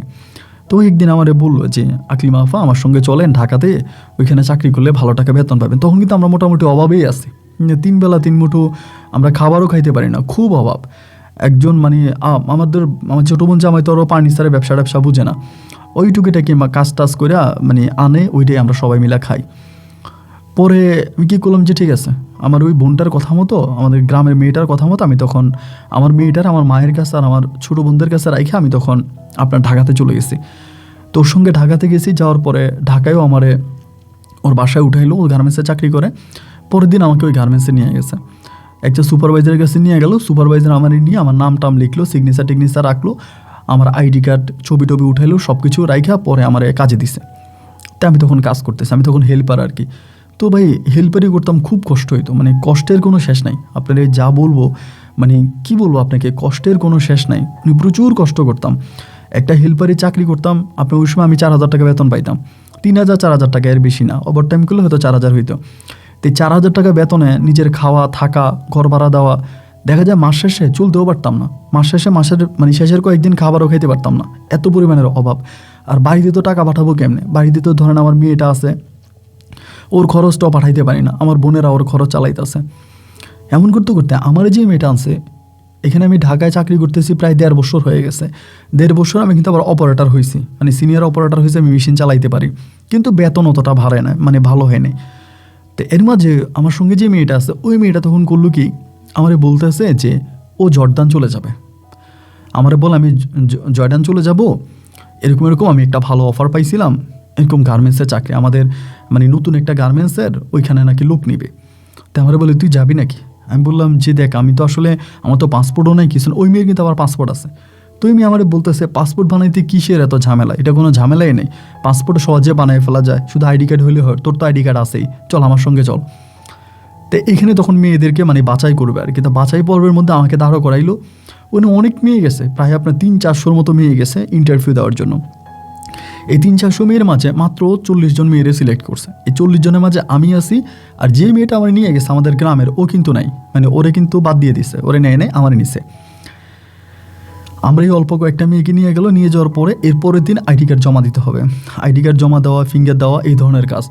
তাই আমার খারাপ লাগতেছে। ওই মেয়েটা আমি বললাম যে আমরা চিন্তা করছিলাম দুজনে মিলে যাব, তুইও যাবি আমিও যাব, এখন আমাকে একাই যাওয়া লাগবে। ও আমারে বলে হ্যাঁ তুই একাই যা, সমস্যা কি, ওইটা অনেক ভালো দেশ, অনেক আরাম, আয়েসে থাকবি, অনেক মজা মাস্তির মধ্যে থাকবি, কোনো সমস্যা নাই, তুই যা। তাই আমি ওরে বলতেছি যে দেখ তুই না গেলে আমি যাবো না, এটা চিন্তা করতেছি কে একা একা যাবো, নতুন একটা দেশ, চিনি না জানি না, কেউ পরিচিত নাই, কি হবে না হবে, যেতে চাই না। আমারে বলে তোর কিছুই হবে না, তুই এখানে যা, দেশটা অনেক ভালো, অনেক সুন্দর, অনেক মানুষ ওই দেশের মধ্যে আসে, এবং তুই মানে আমাকে খুব রিকোয়েস্ট করতেছে ও। পরে আম্মার সাথে যোগাযোগ করলাম, বাড়িতে বড় বোনদের সাথে যোগাযোগ করলাম, সবাই তখন বলতেছে যে যাওয়ার জন্য। তখন মেয়েটার ভবিষ্যতের কথা চিন্তা করলাম যে একটা মেয়ে আছে, ওর তো একটা ভবিষ্যৎ লাগবে। এখন ওর কি ভবিষ্যৎ, মানে আমার তো ওরে আমি কিছুই দিতে পারলাম না, শুধু মানে ওরে আমি ওর একটু আদরও করতে পারলাম না, আমার কাছে রাখতেও পারলাম না, ওর 2 টাকা খরচও চালাইতে পারি না। ওরে যে আমি একটা বেলুন কিনে দিব 20 টাকা দিয়া, ওইটাও আমার কাছে থাকে না। তো ঠিক আছে তাহলে আমি চলে যাব। পরে পাসপোর্ট বানাইলাম, আম্মার কাছ থেকে টাকা টুকে নিয়ে দেন আমি তখন জর্ডানের উদ্দেশ্যে রওনা দিলাম। আলহামদুলিল্লাহ আপনাদের সবার দোয়ায় আমি জর্ডান গিয়ে পৌঁছাইলাম, এবং পৌঁছানোর পরে একটা বিল্ডিংয়ের ভিতরে আমরা তখন সব মেয়েরা থাকতাম আর কি। ওই বিল্ডিংয়ে সব মেয়েরা থাকতাম, সবাই কাজ টাজ করতাম, একসাথে গার্মেন্টসে যাইতাম আসতাম। ওভাবে প্রায় 1 বছরের মতো আমি জর্ডানে থাকি। 1 বছরে ভালো টাকাই কামাই, কিন্তু টাকা কিন্তু খুব ভালো ইনকাম করতেছি, টাকা ইনকাম করতেছি, বাড়িতে পাঠাইতেছি। আমার আব্বা মানে আমার মা আছে, বাবা তো নাই, মা খরচ করতেছে, ছোটো ভাইটা আবার মানে মোটামুটি লাইন হইতেছে, মানে পরিবারটাকে চালাইতেছি, ছোটো বোনটারও বিয়ে দিলাম, ভালোই চলতেছে। এভাবে 4 বছর মতো আমি জর্ডান থাকি, 4 বছর। 4 বছর থাকার পরে তো এভাবে প্রায় 4 বছর কেটে যাওয়ার পরে 4 বছর পর আমাদের তখন একটা নতুন জায়গায় স্থানান্তর করছে, মানে আমাদের কোম্পানি নতুন একটা গার্মেন্টস চালু করছে, ওইখানে তখন আমাকে নিয়ে দিয়েছে, ওইখানে নিয়ে গেছে। তো ওই গার্মেন্টসে যাওয়ার পরে এটা আমাদের নতুন একটা জায়গা, মানে 4 বছর পরে নতুন একটা জায়গায় নিয়ে গেছে। সেখানে যাওয়ার পরে একটা মহিলা, তার নাম হচ্ছে হেরিসা, ওনার বাড়ি হচ্ছে সুইডেন। তো উনি তখন আমাদের ওই গার্মেন্টসটা ওনার তত্ত্বাবধানে ছিল আর কি, মানে উনি হচ্ছে মানে মূল দায়িত্বে ছিলেন গার্মেন্টসের। তো ম্যাডাম কী করলো, মাঝে মাঝে আসতো, আমাদের ফ্লোরে আসতো বা বিভিন্ন ফ্লোরে আসতো, কাজ দেখতো, ঘুরতো। উনি আমার থেকেও বয়স অনেক সিনিয়র হবেন, উনি অনেক সিনিয়র একজন মানুষ, এবং ওনার চলাফেরা ছিল খুব সুন্দর, মানে অনেক ভালোভাবে, অনেক মানে নাইসলি উনি চলাফেরা করতেন। পরে এরকম করে ঘুরতে ঘুরতে উনি একদিন আমারই দেখছে, আমারই দেখা বলতেছে যে আমার ডাক দিছে। তখন আমি মোটামুটি ভাষা জানতাম, তো ওনাদের ওই লোকাল ভাষা আমার সাথে তখন উনি কথা বলে, মানে জর্ডানি ভাষায় কথা বলে, আরবিতে আমাকে জিজ্ঞেস টিজ্ঞেস করে, আমি বাংলাদেশে থেকে আসছি, আমার বয়স কত, এটা সেটা অনেক কথাবার্তা বলে উনি আমারে বললো তুমি কোথায় থাকো, মানে থাকার কথা বললো। আমি তখন বললাম যে আমি ক্যাম্পে থাকি, মানে আমাদের যে ক্যাম্প আছে ওই মানে ক্যাম্পেই থাকি। পরে আমারে বললো তুমি কি আমার বাসায় থাকবা, উনি আমারে বলতেছে। তো আমি তখন বললাম যে আপনার বাসায়, তো উনি যেহেতু আমাদের বস, আমাদের সিনিয়র, উনি বললো তো আমি আর ফেলতে পারি না। তাই আমি বললাম যে আচ্ছা ঠিক আছে থাকবো। পরে বলে আচ্ছা তাহলে তুমি এখন চলে যাও ক্যাম্পে, গিয়ে তোমার জামা কাপড় ঠিক করো, বিকেলে আমি তোমাকে নিয়ে যাবো। তো উনি এটা বলার পরে আবার মানে ঢাকারই আরেকটা মেয়ে ছিল আর কি, ওর নাম হচ্ছে নন্দিতা, হিন্দু একটা মেয়ে। এই নন্দিতা তখন আমার বলতেছে আকলিমা আপু যাইও না, ওনারা মানা করে দাও। তো আমি বললাম যে মানা করবো কেন, উনি আমাদের তো গার্মেন্টসের মধ্যেই আছে, এমন তা না যে উনি আমার অপরিচিত, ওনারা তো চিনি, তাহলে সমস্যা কি। তো আমরা বলেছি ঠিক আছে তাহলে তুমি মানে নন্দিতার কথা না শুনে আমি তখন নিজেই গেলাম। যাওয়ার পরে আমার মানে জামা কাপড় যা যা আছে সব কিছু ঠিকঠাক করলাম। তো বিকেলবেলা উনি তখন গাড়ি নিয়ে আসছে, আইসা আমার ওনার সাথে করে নিয়ে গেছে। তো নিয়ে যাওয়ার পরে জর্দানে এক রাজপ্রাসাদের মধ্যে নিয়ে গেল ভাই, বিশাল এক বাড়ি। বাড়ির মধ্যে শুধু 4টা কুকুর আর কেউ নেই, মানে এই কুকুরগুলোই শুধু আছে আর উনি আছে, মানে বিশাল একটা বাড়ি। বাড়ি দেখলে আপনি অবাক হয়ে যাবেন। তা আমারে বলতেছে যে তুমি এই বাড়ির মধ্যে থাকবা, এটা বলে। তা আমি বললাম যে আমি এই বাড়ির মধ্যে থাকবো, এত বড় একটা বাড়ি। বলে হ্যাঁ তুমি এই বাড়ির মধ্যেই থাকবা এবং এটাতে তুমি থাকো। পরে বললাম আমার কাজ কি, বলো তোমার কাজ নেই, আমি রান্না বান্না করবো তুমি খাইবা। মানে এক অন্যরকম, মানে অন্যরকম কথাবার্তা আর কি, যে উনি রান্না বান্না করবে আমি খাবো। তো আমি বললাম এটা আপনি কি বলেন, আপনি রান্না বান্না করবেন আমি খাবো, এটা কোনো কথা হইল? তো আমি রান্না বান্না করি, আমি তো আরবিতে রান্না করতে পারি, আমি রান্না বান্না করি আপনি খাইয়েন। পরে আমি রান্না বান্না করতাম, ওনারে খাওয়াইতাম। এভাবে প্রায় বেশি দিন না, 3-4 মাসের মতো ওনার বাসায় ছিলাম। টাকাও দিছে আমাকে, পর্যাপ্ত টাকা দিছে। আমি বাড়িতে আমার ছোট বাইরে অনেক বড় ব্যবসা ধরাই দিছি, বোন জামাইগুলারে লাইন করে দিছি। এবং শরীফের সাথে কোনো যোগাযোগ নাই, শরীফ কই আছে না আছে ওর সঙ্গে কোনো যোগাযোগ নাই। এবং আমার মেয়েটারে টাকা পয়সা দিছি, আমি সবাইরে মোটামুটি লাইন করে দিছি। এরপরে হলো কি, ওনার বাসায় থাকা অবস্থায় মানে প্রায় 4-5 মাসের মতো ছিলাম, অনেক টাকায় 5 মাসে কামাইছি। 5 মাস পরে উনি আমারে বলতেছে যে আমি তোমারে আমার দেশে নিয়ে যাব, মানে সুইডেন নিয়ে যাবে। পরে আমি বললাম যে না আমি যাব না, আমি দেশে চলে যাব, মানে আমার ইচ্ছে করতেছে না আর কি আর কোনো দেশে যাইতে। বলো ওইটা অনেক ভালো একটা দেশ, তুমি চলো, মানে একরকম জোরাজোরি করলো। করার পর আমি তখন রাজি হয়েছি। পরে অফিস থেকে আমার পাসপোর্ট উঠাইছে, পাসপোর্ট উঠে উনি সব কিছু ঠিকঠাক করে আমাকে নিয়ে যাবে। তো পরিবারকে জানাইলাম, আমার মানে যারা আছে আমার ভাই বোন আমার সবাই জানিয়েছি, সবাই বলছে ঠিক আছে যাও সমস্যা নাই। পরে আমি ওইখানে গেছি। ওইখানে যাওয়ার পরও এখানে ওনার যে অবস্থা, ওইখানে ওই দেশেও সেই অবস্থা, মানে বিশাল অবস্থা। তো ওই দেশেও থাকলাম আপনার প্রায় 8-9 মাসের মতো। 8-9 মাস ওনার ওই বাসায় থাকলাম। অনেক কাজ আছে এরই মাঝে, 8-9 মাসে অনেক ঘটনা, ওইগুলো না বলি। 8-9 মাস পরে একদিন হঠাৎ করে আমার মানে শারীরিক একটা সমস্যা দেখা দিল। সমস্যা বলতে কি, আমার সারাক্ষণ শুধু পেট ব্যথা করতো, মানে পেট ব্যথা, আমি পেট ব্যথা থাকতে পারতাম না, শুধু আমার পেট ব্যথা হইতো, মানে এমন পেট ব্যথা হইতো যে আমি নিতে পারতাম না। পরে উনি আমাকে মেডিকেলে নিয়ে গেল, ডাক্তার দেখাইলো, অনেক জায়গায় করলো, কিন্তু আমার ওই ব্যথাটা ভালো হইতেছে না। পরে আমারে বলে যে আকলিমা একটা বড় ডাক্তার আসবে, তোর ওই ডাক্তারের কাছে নিয়ে যাবো, তাহলে তোর ওই ব্যথা ভালো হবে। পরে ওই বড় একটা ডাক্তারের কাছে নিয়ে যাওয়ার পরে উনি আমারে বলতেছে যে তোমার অপারেশন করা লাগবে। আমারে বলতেছে যে তোমার অপারেশন করা লাগবে, তো এই অপারেশনটা তোমাকে করালে তুমি ঠিক হয়ে যাবা। তো এখানে আমি আপনাকে একটা কথা লজ্জায় হয়তো বলতেছি না, ওনার সঙ্গে আমার অনেক ধরনের সম্পর্ক হয়েছে, আমি একটা মেয়ে উনিও একটা মেয়ে, মানে এগুলো আর কি বলবো। পরে আমারে বলো তোমার একটা অপারেশন লাগবে, অপারেশন করলে তুমি ঠিক হয়ে যাবা। তা আমি তো তখন ভাবছি যে আমার ভালো অপারেশন হবে। উনিও একটা মেডিকেল সিলেক্ট করছে, হসপিটালে নিয়ে গেছে। নিয়ে যাওয়ার পর আমার তখন অপারেশন হয়েছে।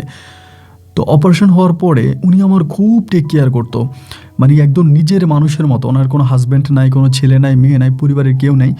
উনি আপনার গার্মেন্টস লাইনে বায়ার লাইনে কাজ করে আর কি, বাইনিংয়ে কাজ করে। তো দেখা যায় যে সারাক্ষণ উনি আমার সঙ্গে থাকতেছে, আমার খোঁজ খবর নিতেছে, মানে 24 ঘন্টা আমাকে খুব টেক কেয়ার করতেছে। এরকম করে করে আমাকে ধরেন আপনার একদিন বাড়িতে আনছে, মানে বাসায় আনছে।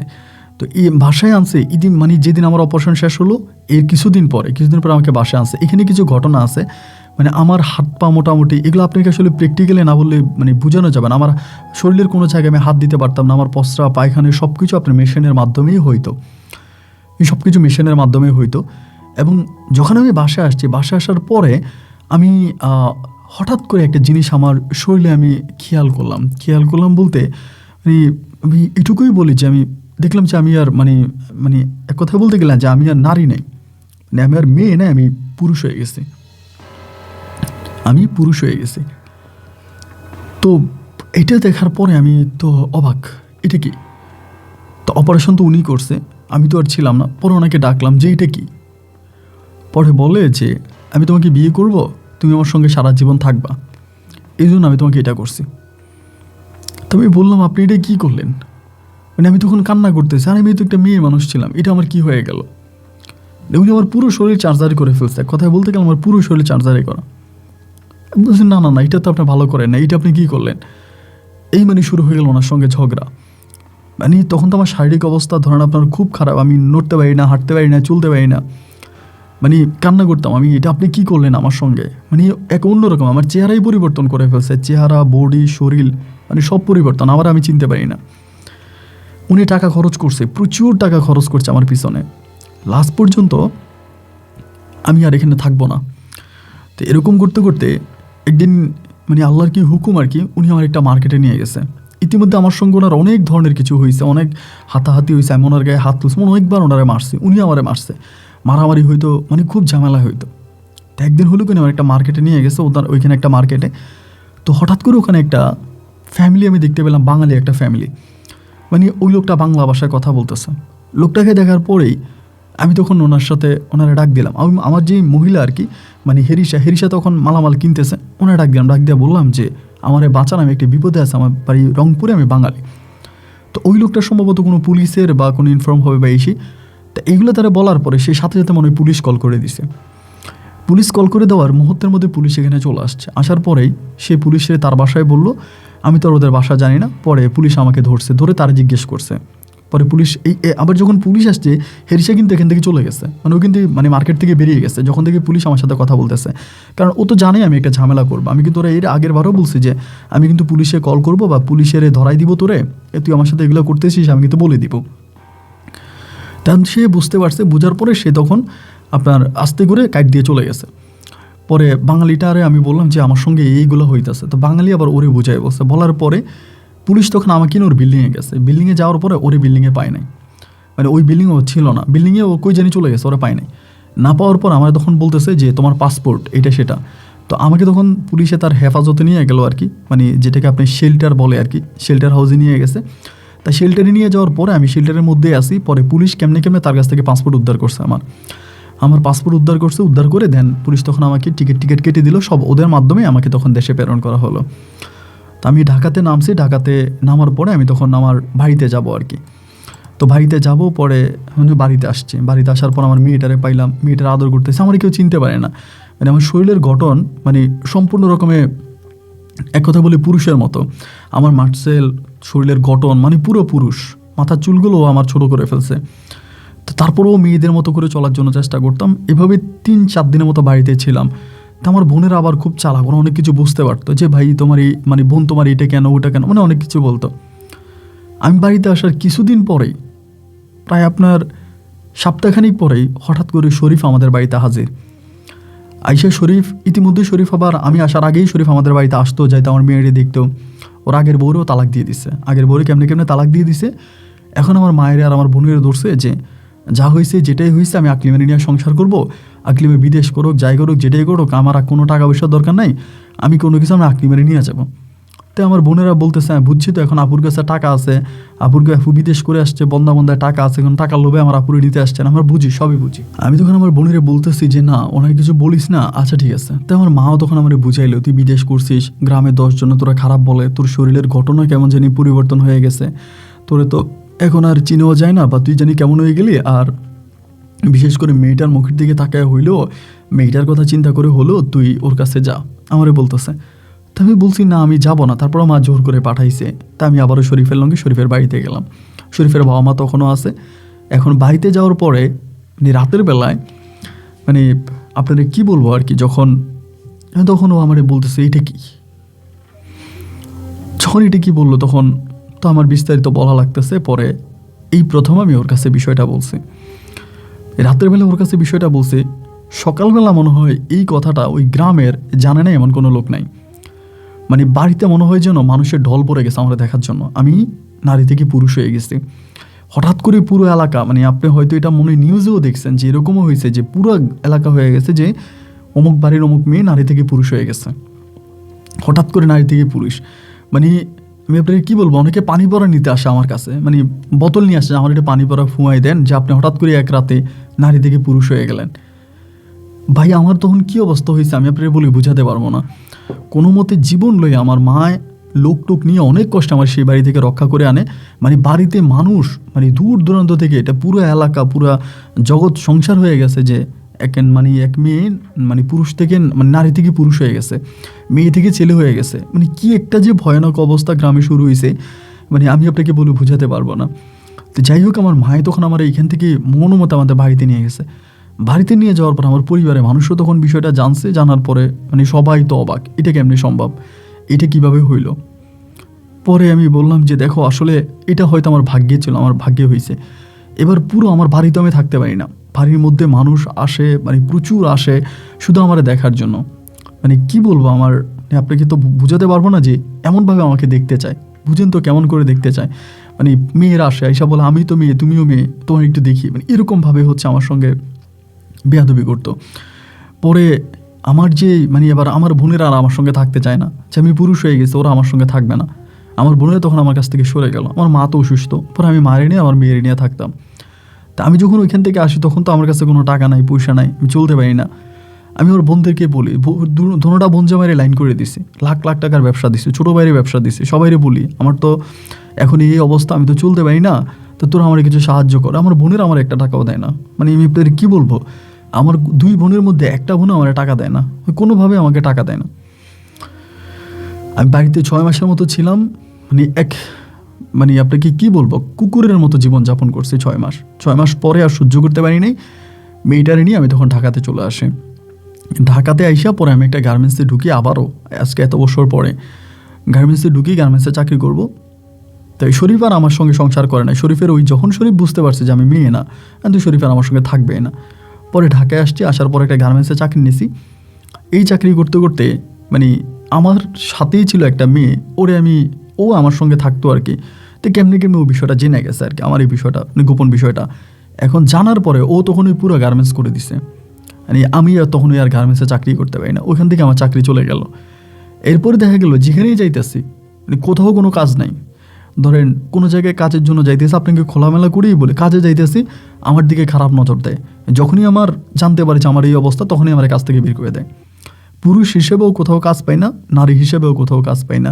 মানে আমি যে কে, মানে আমার যে কি, আমি সেটা নিজেও জানি না। কোনো জায়গায় নাই, না পুরুষ না মহিলা, আমি কিছুই না। কোথাও তখন কোনো কাজ পাইতাম না, কোনো কাজ আমার কেউ দিত না।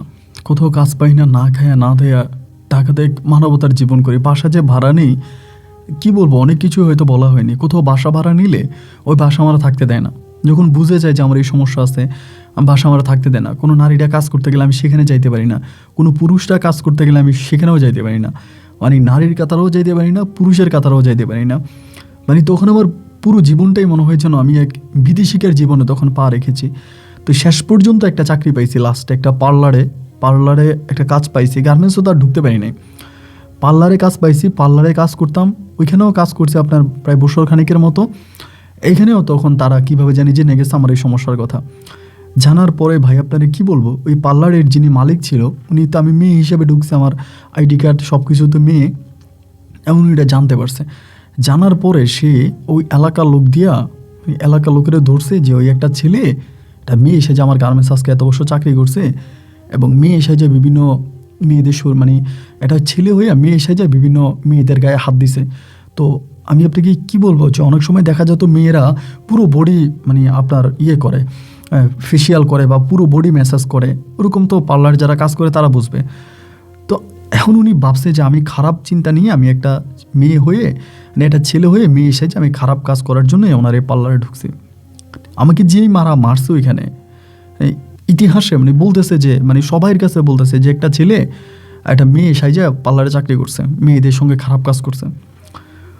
আমার আপনাকে কি বলবো, মানে আমার এত আমারে মারছে, আমি হসপিটালে ভর্তি অবস্থায় আমার মেয়েটা অসুস্থ হয়ে মারা গেছে। আমি হসপিটালের ফ্লোরের মধ্যে চিল্লিয়ে কাছে আমার মেয়েটার কবর আমি মাটি দিতে পারি নাই। আমার মেয়েটা মারা গেছে, যে মহিলার কাছে মেয়েটারে রাইখে গেছিলাম সেই মহিলা আমার জানারে যে আমার মেয়েটা মারা গেছে।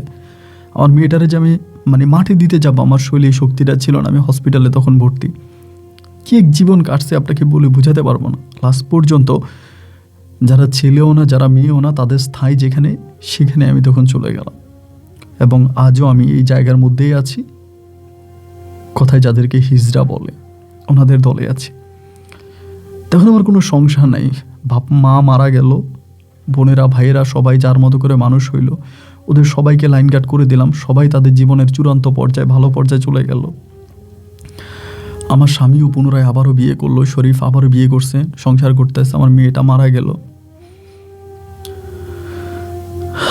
আজ আমি হিজড়া এবং আপনার গল্পগুলো শুনি, আমার ভালো লাগে, সেখান থেকে আপনাকে আমার কথাগুলো লিখলাম। তাই এই ঘটনার সাক্ষী যে এই ঘটনা যদি আমার সঙ্গে ঘটেছে তা নয়, এরকম অনেকের সঙ্গেই ঘটতে পারে। আপনি তো মানুষকে সতর্ক করেন আপনার গল্পের মাধ্যমে, সো আপনি আমার গল্পটা রেকর্ড করবেন। ভালো থাকবেন ভাই, আসসালামু আলাইকুম। প্রিয় বন্ধুগণ, সত্যি আমি বাকরুদ্ধ হয়ে গেলাম যা ঘটেছে আকলিমার সাথে।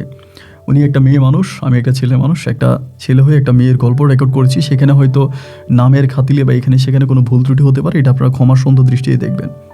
আর বড় কথা হচ্ছে আকলিমার সঙ্গে যা ঘটেছে তার রীতিমতো আমার কাছে মনে হলো যেন তার উপরে তারা গজব ফেলেছে। যারা তার সঙ্গে এটা ঘটিয়েছে, সুইডেনের এক মহিলা হেরিসা, ওনাকে তার পাওয়া যায় না। হয়তো ওই দেশের সরকার ওই মহিলাকে ধরেছে, তার কোনো শাস্তি হয়েছে, অবশ্যই শাস্তি হবে, কারণ আকলিমা ওখানে কমপ্লেন করে এসেছে, যেটার বিচার অবশ্যই হবে। তো যাই হোক, যেটাই হোক, আকলিমা এখন ওই তৃতীয় লিঙ্গের মানুষ হয়ে গেল। খুব সুন্দর একটা জীবন ছিল, সেই জীবনের অধপতনটাই শুরু হলো শরীফকে বিয়ে করে। আর শরীফ শুরু করলো কালো জাদু করে। শরীফ যদি কালো জাদুর আশ্রয় না নিত, আকলিমার আজকে এই পরিণতি হতো না। শুধু এক কালো জাদুই আজকে আকলিমাকে আমি মনে করি তৃতীয় লিঙ্গের মানুষ বানিয়ে দিয়েছে।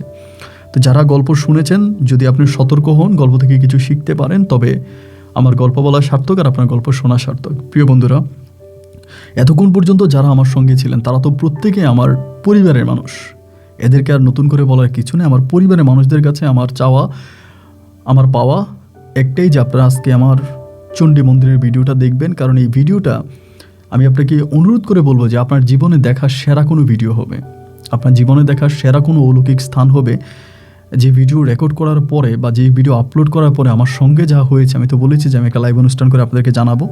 আপনারা ভিডিওটা দেখেন, এই ভিডিওটা এখানে আসবে, এখানে ক্লিক করলে পুরোটা ভিডিও আপনারা দেখতে পারবেন। সবাইকে আবারও ধন্যবাদ জানিয়ে আজকের মতো এখানে বিদায় নিচ্ছি। আল্লাহ হাফেজ এন্ড আসসালামু আলাইকুম।